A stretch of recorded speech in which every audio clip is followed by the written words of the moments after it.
Bonjour, je m'appelle Fatoumata Kébé et je suis astrophysicienne depuis bientôt 10 ans. Dans ce podcast, je vais vous parler de ce qui me passionne. L'espace, le ciel, les étoiles, mais je veux le faire depuis les territoires ultramarins. Observer le ciel étoilé, c'est contempler l'univers à travers la fenêtre fragile de notre atmosphère. Mais cette fenêtre n'est jamais tout à fait la même. Elle change, se voile ou s'ouvre selon l'humeur du climat. Dans cet épisode, nous allons voir comment les conditions météorologiques jouent un rôle crucial dans la qualité de l'observation astronomique, particulièrement depuis les Outre-mer. Quand l'astronomie rencontre la météo, première partie. L'observation du ciel étoilé dans les territoires ultramarins est une expérience singulière, car elle se joue sous des latitudes, des climats et des atmosphères d'une immense diversité. Pour révéler à nos yeux la voûte céleste, la météo peut être tour à tour une alliée ou un obstacle. Commençons par un cas assez extrême où la météo est clairement une alliée. La Terre Adélie. Ce morceau d'Antarctique fait partie des 5 districts qui composent les terres australes et antarctiques françaises, les TAF pour faire plus simple. Dans cet écrin blanc, les températures sont drastiques avec une moyenne annuelle qui oscille autour de moins 50 degrés Celsius. Et cela peut descendre à moins 80. L'atmosphère est incroyablement sèche. Il tombe 25 mm d'eau par an, principalement sous forme de poudrin de glace. Ces conditions façonnent un ciel d'une pureté exceptionnelle, sans compter que durant l'hiver austral, la nuit polaire règne sans interruption durant 3 mois environ. 3 mois pour observer dans des conditions incroyables la voûte céleste.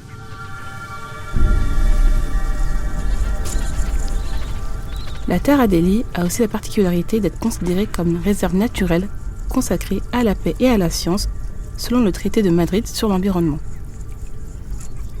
Ce n'est sans doute pas un hasard si on y trouve la station Concordia postée sur une calotte glaciaire de 3300 mètres d'épaisseur. Grâce à des laboratoires de pointe et des systèmes assez robustes pour résister aux conditions extrêmes, cette station est un modèle d'autonomie et d'adaptation à un environnement hostile pour notre espèce.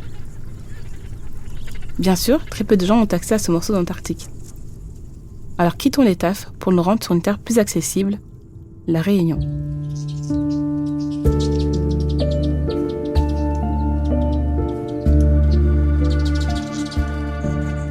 Je vous l'ai raconté, puis suis allée en septembre 2020 pour observer une éclipse.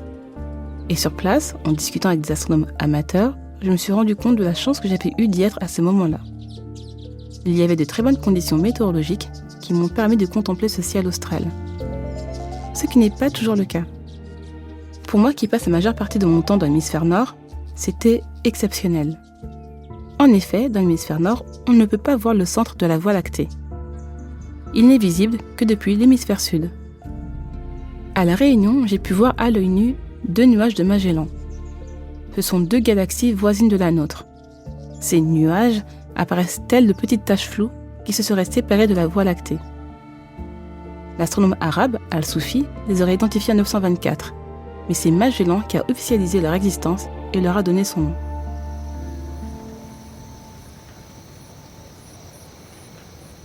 Comme je vous l'annonçais au début de cet épisode, dans les Outre-mer, l'expérience d'observation du ciel est tout à fait particulière. Et ce, pour plusieurs raisons. Les nuages tropicaux, l'humidité marine ou les vents alizés façonnent la transparence de l'air et donc la netteté des étoiles. On est souvent loin de la Terre Adélie et de ses conditions idéales. La météo peut être capricieuse, mais quand elle est clémente, la patience des passionnés d'étoiles est amplement récompensée. Je vais vous en dire plus. La première exigence pour observer un ciel étoilé est une atmosphère stable et sèche. Or, dans la majeure partie des territoires d'outre-mer, l'humidité est un trait dominant. Le climat tropical ou équatorial s'exprime par une forte évaporation de l'eau des sols, des forêts ou des océans. Dès la fin de la journée, la vapeur d'eau s'accumule dans l'atmosphère et forme de fins voiles nuageux ou des masses plus épaisses. Cette vapeur d'eau peut perturber la manière dont la lumière des étoiles nous parvient.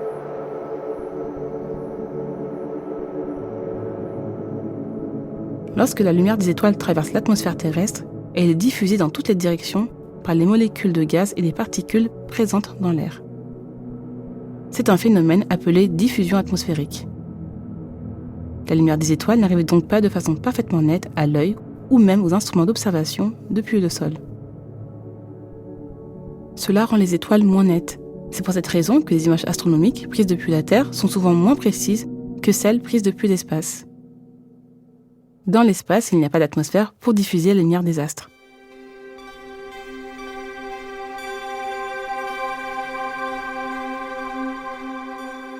Notons un autre phénomène en lien avec la lumière. Il s'appelle le seeing. Parfois, quand la lumière des étoiles traverse l'atmosphère, elle passe à travers différentes couches d'air qui peuvent être instables.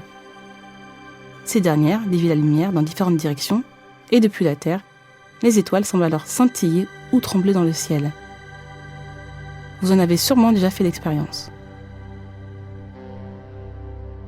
Un mauvais seeing signifie que les étoiles scintillent beaucoup et que si vous prenez en photo ce ciel étoilé, des images seront floues.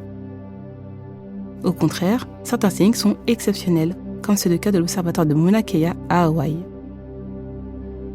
À plus de 4000 mètres d'altitude, l'air y est sec et stable, et il permet un seeing exceptionnel. Les astronomes viennent du monde entier pour en profiter. À présent, parcourons un peu ensemble les spécificités des cieux ultramarins. En Guyane, par exemple, les pluies équatoriales dominent une grande partie de l'année, avec des cumuls annuels dépassant 3000 mm dans certaines zones. Mais durant la courte saison sèche, appelée le petit été de mars, l'humidité diminue et les nuits peuvent devenir exceptionnellement limpides. C'est alors sur les plateaux intérieurs, loin des brumes côtières et de la pollution lumineuse des agglomérations, que l'on peut voir des étoiles d'une netteté rare. Plonger dans l'obscurité et le souffle de la forêt, c'est une expérience unique. Les équipes du Centre spatial guyanais de Kourou, dont on vous parlait dans les premiers épisodes, connaissent bien ces fenêtres de clarté. Les scientifiques les surveillent minutieusement pour ajuster les lancements et les observations orbitales. Les vents jouent également un rôle déterminant dans la qualité du ciel nocturne. Dans les territoires d'outre-mer, les alizés représentent à la fois un atout et une contrainte. Pour rappel, un alizé est un vent régulier et permanent des régions intertropicales. Les territoires d'outre-mer concernés par les alizés sont la Guadeloupe, la Martinique, Saint-Martin, Saint-Barthélemy, la Guyane, la Réunion, Mayotte, la Nouvelle-Calédonie, la Polynésie française et Wallis-et-Futuna. Ainsi, en Guadeloupe, la saison sèche, qui s'étend généralement de janvier jusqu'en mai parfois, est la période privilégiée pour observer les étoiles. Les alizés, soufflant du nord-est, assèchent l'air et dissipent les nuages. Ces vents dégagent la voûte céleste, notamment au-dessus des grands fonds. Cet ensemble de collines et de vallons. À noter cependant que le massif de la Soufrière reste fréquemment coiffé de nuages en raison de son altitude. Dès le mois d'avril, les premières ondes tropicales peuvent faire leur apparition et leur fréquence augmente à l'approche de l'été. Ces ondes tropicales n'apportent pas toujours immédiatement la pluie, mais elles génèrent une instabilité de l'air qui favorise la formation de cumulus en fin de journée. L'horizon céleste peut s'effacer en quelques dizaines de minutes.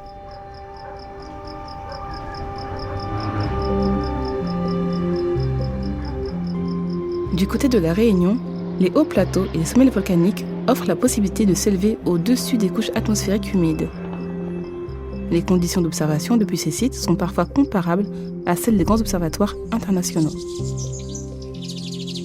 Au piton du Maïdo, situé à 2200 mètres d'altitude, un télescope solaire a été installé afin d'étudier les interactions entre l'atmosphère et le rayonnement solaire. Toutefois, même à cette hauteur, les vents générés par le relief montagneux qui montent et descendent brusquement autour des reliefs peuvent compromettre une nuit entière d'observation.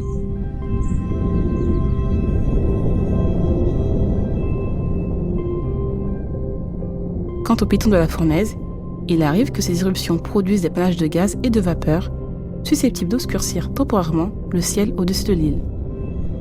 Impossible dans ces conditions d'observer la voûte étoilée, comme vous vous en doutez. Bref, vous l'avez compris, nuages, vents et relief jouent un rôle déterminant sur la visibilité astronomique. Je voudrais également vous parler des nuages tropicaux, car eux aussi ont une influence sur l'observation des étoiles et ils sont des phénomènes caractéristiques de certains territoires.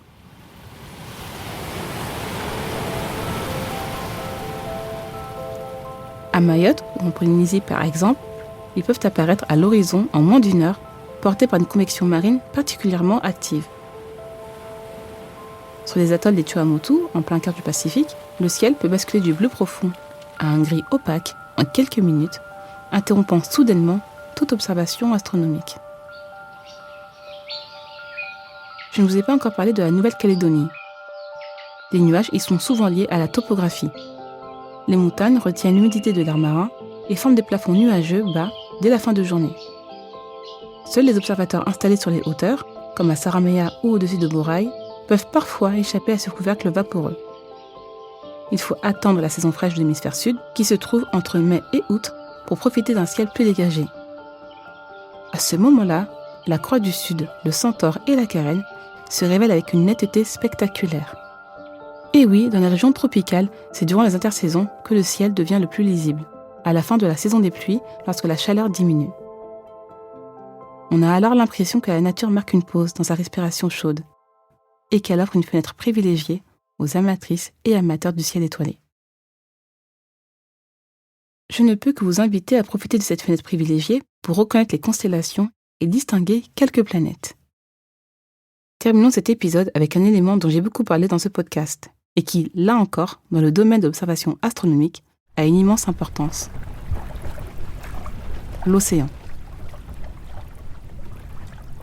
En Polynésie, sous les lagons de Bora Bora ou de Rangiroa, l'absence de relief élevé offre une visibilité panoramique du ciel, sans obstacle, sur 360 degrés.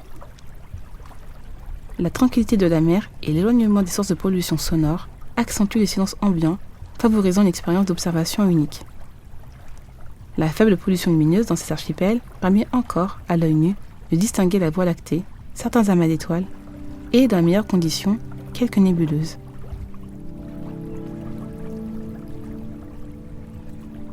Peu d'endroits dans le monde offrent une telle visibilité panoramique du ciel. Mais on l'a vu, tout au long de l'épisode, le ciel n'est jamais un plafond immobile. C'est une nappe vivante qui évolue au gré des mouvements de l'air et des variations climatiques. Observer le ciel, surtout depuis les territoires ultramarins, c'est donc comprendre que l'atmosphère est vivante, qu'elle a ses lois, son rythme, et que nous, êtres humains, ne pouvons qu'en épouser les variations. En cela, l'observation astronomique dans les autres mers est une activité faite de patience, d'adaptation et d'intimité avec la nature. On est aux antipodes des grands observatoires des Andes ou du désert d'Atacama en Amérique latine. Ici, le ciel est une entité sensible, parfois versatile, mais toujours expressive. Et peut-être est-ce là que réside la richesse poétique et scientifique de l'astronomie. Elle n'a rien de mécanique, elle est un art de la nuance, du discernement. Elle oblige à ressentir autant qu'à mesurer. Avant l'arrivée des télescopes et autres moyens de scruter le ciel, au début de l'astronomie, c'était ce sens d'observation qui prévalait. Scruter le ciel étoilé est aussi un acte d'écoute, un dialogue nocturne entre la Terre et le cosmos. Nocturne, mais pas silencieux. La nuit n'est jamais silencieuse. Elle brise d'insectes, de feuilles, d'écume. Et au-dessus de nous, les étoiles brillent non pas en dépit du climat, mais grâce à lui.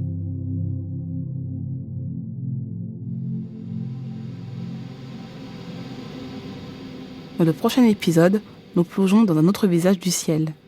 Non plus seulement celui que l'on contemple, mais celui que l'on mesure et que l'on comprend. Nous verrons comment les satellites qui évoluent autour de notre planète lisent les battements du climat, comment les territoires d'outre-mer sont devenus des nœuds essentiels dans la cartographie des transformations planétaires.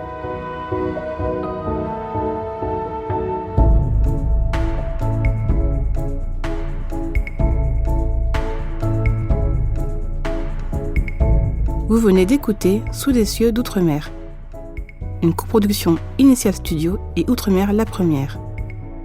Ce podcast a été écrit par Fatoumata Kébé. La réalisation et la musique sont signées Théo Boulanger.